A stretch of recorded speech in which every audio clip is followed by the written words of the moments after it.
morning, all souls. I'm Ebony C. Peace, your A. Powell Davies Intern. Summer 2017. I sat at the bedside of my father at a rehabilitation center. I felt that the more I showed up, the better care he would receive.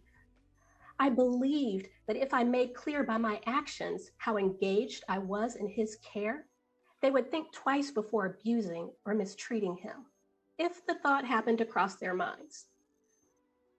I was paranoid. Rightly or wrongly so, it did not matter. As a Black person, I grew up learning not to trust our healthcare system. This is despite the fact that both of my parents worked in the healthcare system. They knew it enough not to trust it. Growing up, all my doctors were hand-chosen people of color. So it was just natural for me to be assertive and present in my father's care. For a very similar reason, I joined the Parent-Teacher Association at my children's school. If I showed up and participated, they would know that I cared. They would know that I'm watching them. They would think twice before doing any wrong to those in my life who I loved the most. That was 5 years ago. Today, I'm still in the PTA. Not only do I just want to know what's going on at my children's school, I also want them to know I'm watching them. I love my children, and I admit I am what some call a mama bear. When it comes to my parents, I'm definitely a daughter bear, if that's a thing. Within the past 5 years, my father never fully recovered from his stroke.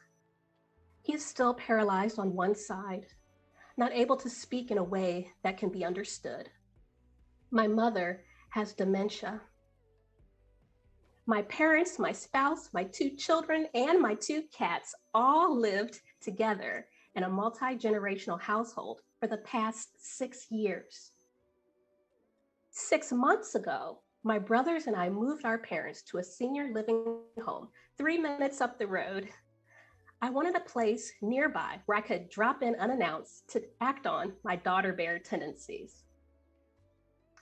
We would have kept them home, but the 24-hour in-home staff we had struggled to keep my mom from wandering outside in the middle of the night.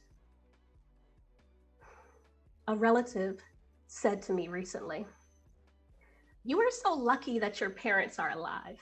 You should be grateful they're still with you." I am, but their words did not make me feel better, which I believe was their intention. My parents are physically here, but are they really with me? Am I not allowed to grieve for the major change that occurred just because their hearts are still beating? On my worst days, I am unsettled. I walk on the fine line of being grateful for what I have and grieving for what I do not have, what was lost, what could have been. Many consider me a member of the sandwich generation, that group of people who are caring diligently for aging parents on one end and dependent children on the other, all at the same time, squashed. Speaking of children, I've been with child 4 times, and yet only have 2 to show for it. On my worst days, just as I am when dealing with my parents' issues, on this particular issue, I am unsettled. I walk on the fine line of being grateful for what I have and grieving for what I do not have, what was lost, what could have been. Children who I never got to kiss. A father who can no longer speak or walk. The loss of my mother's peace of mind.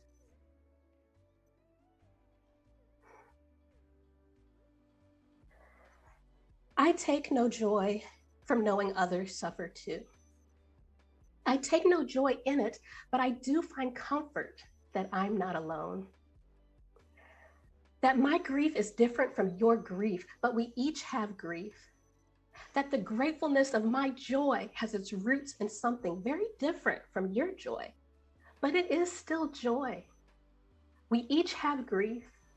We each have joy. We are community. Not a day goes by that I'm not deeply caretaking for my children or my parents. Some days with my parents, I find myself talking to and spending more time with their caretakers and doctors than with my parents themselves. It's easier. It's easier than engaging with and bearing witness to someone I love in a condition I do not think they deserve.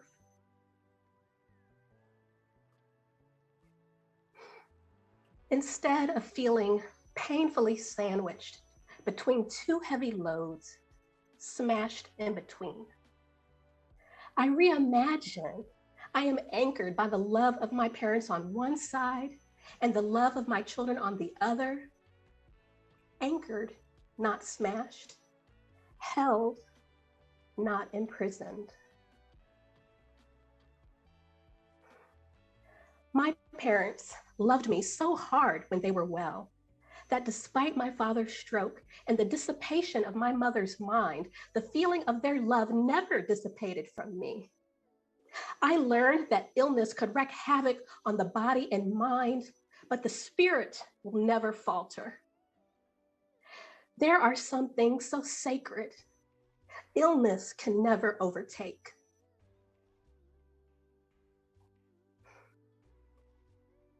I am inspired by Native Americans, Indigenous people. They have a whole different perspective on time.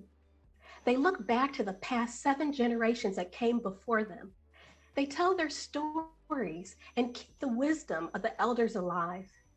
They also look ahead to 7 generations, their future descendants, their future community. I get a sense that the Indigenous people took pride, not pain, from being in the middle, from being in between sacred space. They know a lot about sandwich generation strength. It is the link between the past and the future, the strength that holds wisdom while sowing the harvest so the future can grow and flourish. May we remain steadfast and strong. May we honor our ancestors, learn from their wisdom. Though we may not be a direct recipient of the benefits of our work, if anyone in the 7 generations to come will benefit, may this work, our work, be worthy and sacred. Holy work. May it be so.